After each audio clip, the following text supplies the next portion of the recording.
أنت حياة الروح، أمي أنت حياة الروح. یہ جو لوگ ٹینشن اور ڈپریشن میں جا رہے ہیں، اس کی وجہ کیا ہے کہ اپنے رب کو یاد نہیں کر پاتے. اس کی وجہ کیا ہے کہ رب کی یاد زندگیوں سے کھو گئی ہے. فراغت قاتل ہے.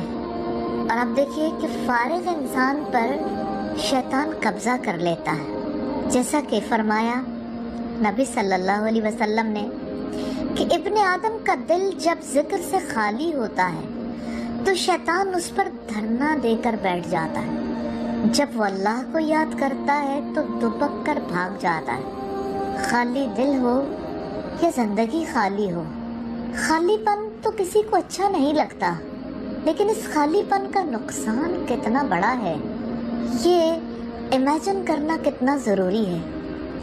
خالی پن کو دور کرنے کے لیے لوگ بیکار مشاغل کی طرف توجہ دیتے ہیں. اس خالی پن کو حافظ ابن قیم نے کتنے پیارے طریقے سے واضح کیا ہے.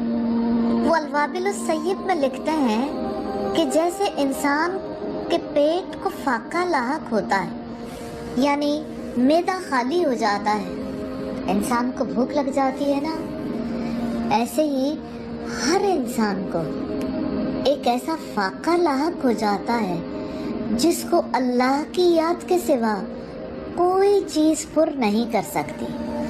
آج کی دنیا میں سبھی اس خالی پن کا شکار ہیں.